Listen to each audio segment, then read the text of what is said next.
Ciao Juventini of the world, my name is Giuseppe, welcome back on the channel, I hope you're all doing well. I'm back in a home after 3 days of trip that were incredible, mamma mia. Starting on Friday, 6 a.m. in front of my door, going to Zaventem in Brussels for the airport, Zurich to Roma to the south of Italy, taking a car, 2 hours of driving, arriving at 2 a.m. in the morning in Crotone, south of Italy.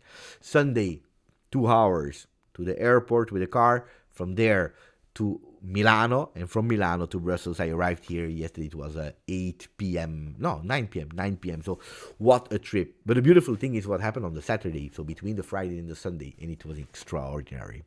It was beautiful. We'll have not a lot of time in today's video to go through everything what's happened, but just a recap.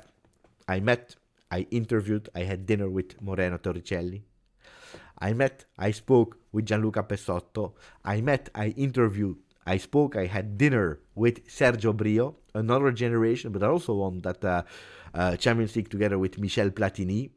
I had the pleasure to divide an entire floor of the hotel with the next-gen players. We slept together, not in the same room, not in the same bed, but on the same floor. So I met them, I spoke with them. Dauda Peters, Livano Comenencia, the goalkeeper Dafara, was really beautiful. Unfortunately, they lost the day after against Crotone 2-1, so I'm a bit sad for them, but it was a unique experience. I will tell you more because I have some beautiful backstage stories about football, about Juve, from Torricelli, from Brio, from everything what happened. It was really nice. And then, you know it, my biggest pleasure is to meet the supporters. So I'm here, back, sick, totally swollen throat, here totally congested nose, I cannot think, I cannot breathe, but I wanted to record that video because we continue. We cannot stop. We must speak about Juve, because if we are looking at the ranking, it's starting to be problematic. Not an emergency, the ranking, but starting to be problematic because we didn't win. I'm not sure if I already said it or not, but if you didn't yet, please continue to subscribe to the channel to put a maximum of like. We have one target before the end of the year, 35,000 Juventini. I'm sure that we can do it, but we need a boost because I didn't ask it in the last 2 days. So if you can do it to help me, that would be extremely beautiful. Now we start. I told you. Serie A. Napoli won against Roma. Fiorentina Como, Atalanta won against Parma, Inter won with 5 goals against Verona, Lazio won against Bologna, which means that the 5 teams that were ahead of us in Serie A, they all won, they all did their job, while Juve, that played probably the biggest game against Milan on paper, well, we didn't win. Another draw, another 0-0. We had to win, even if we were in an emergency situation with our injured player, but it's correct, we didn't try enough. We didn't took risk. We didn't want to take risk. It was a boring game. It was an annoying game. I was extremely sad to watch the game together with a lot of Juventini, and none of them had the opportunity to stand up, to shout, to celebrate, to jump, to be happy, because Juventus didn't give them the opportunity. It was a really calm game. One of the ugliest Milan-Juve I ever watched. The result is that we are now again 6th, but the gap is starting to be bigger. Again, not an urgency. When you are at -4 on the 25th of November, it is not an urgency, it's not an emergency, but that means that we must pay attention, that we cannot miss the next game. Lecce will be an important game, guys. It will be. Look, Napoli will play, Atalanta will play, Inter will play, Fiorentina will play, Lazio will play. At the moment, nobody is able to stop them because they have found a way to score. The 4 teams from the 2nd to the 5th, they scored 34 goals Atalanta, 31 Inter, 27 Fiorentina, 28 Lazio, while Juventus scored 21. Defensively, we are extremely solid. 7 goals conceded, 4 goals we conceded against Inter, which means that we are, even without Bremer, even without Cabal, we are extremely solid in defense. But we need to score. Or to do what Napoli is doing. Because that's an anomaly. 20 goals scored, so 1 less goal than Juve, but are able to win. And if they need to win 1-0 with a dirty win, not even being at their best, well, they are doing it. And that's the huge big difference between Juve and Napoli. So, or you start winning even dirty, but someone needs to put it in. Will that be Vlahovic against Aston Villa, against Lecce? Well, today he will test, today he will train individually, and we will have a bit more information if he will be there or not. I tell you immediately, as long as it's not 100%, not risk him. Because traveling is exhaustive, guys. We underestimate that, and we have 3 times travel now in a row before playing at home. We have Birmingham, we have Lecce, and then we have the other game of Serie A. So it will be tough, huh? It will be really tough. So if you have a player that is not 100%, leave him at home and try to recuperate him against Lecce.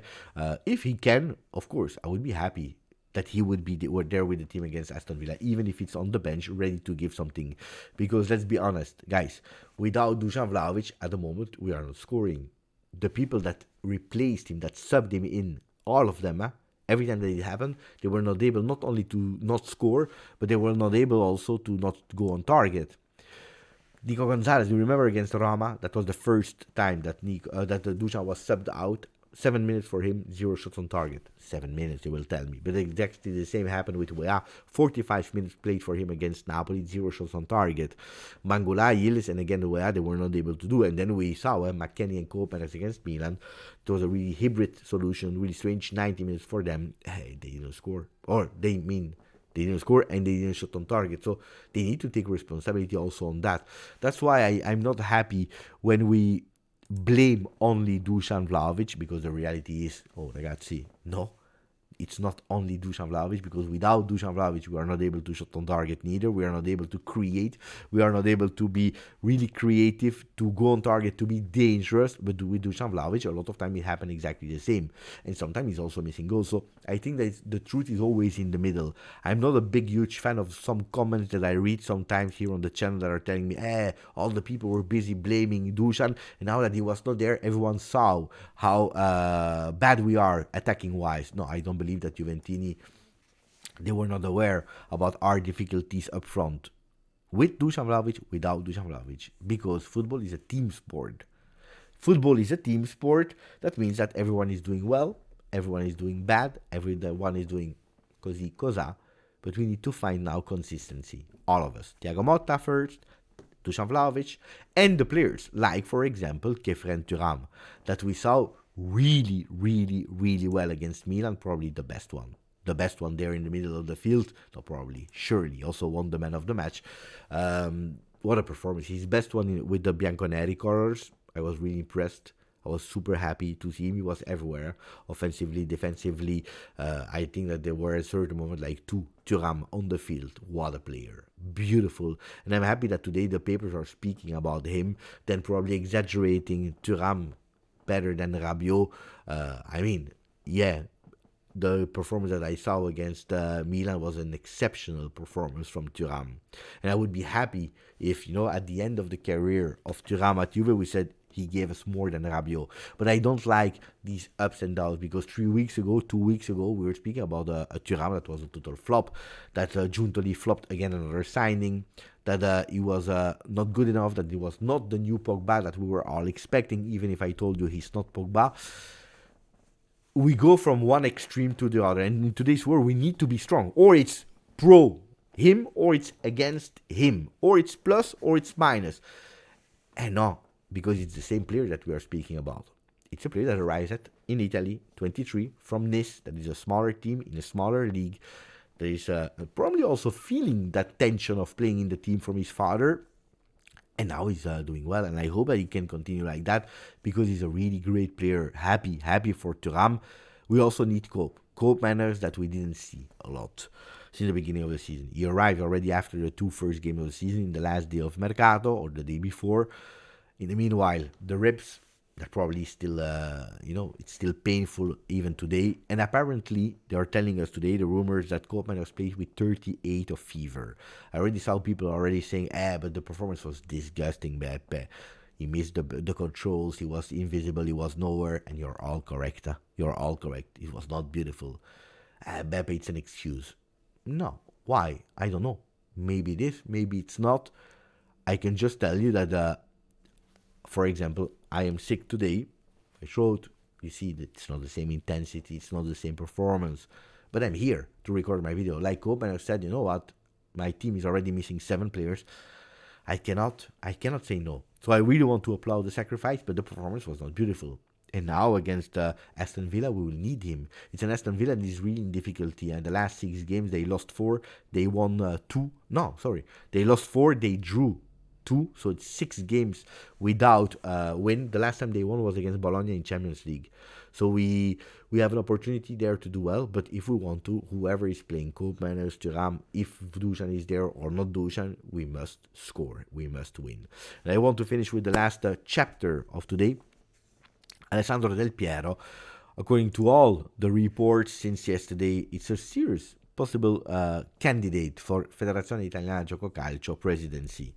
The first reaction, of course, is Alessandro Del Piero, president of Federazione Italiana Gioco Calcio. You know how much I dislike Gravina, and not since last few months when people started to open their eyes. I believe it's already 4 years, if not 5 years, that I'm telling you since the creation of the channel how much Italian football has problems, how much it's not led well by Gabriele Gravina.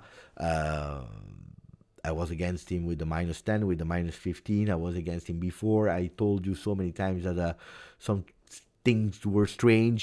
He became vice president of UEFA after some strange thing that happened to Juve, Seferin, etc., etc. So, when you're telling me Gravina, Beppe, that we see on pictures with Inter, or you go with Del Piero, it would be easy for me to tell you, Del Piero, it cannot be worse than Gravina. At least we have a Juventino there.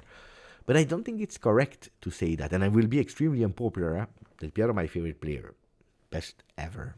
Best ever. Nobody will ever top that. I have so much love for Alex, but calma. First, I need to understand what is his plan, the ideas, the vision, the strategy. Let's not lie about it. He has no experience. Yes, it's true.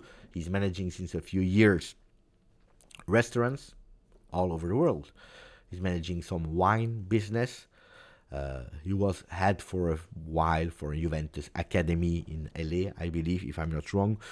Of course, he won the World Cup. He won Champions League. He knows what it is to play in Serie A. He lived also in USA.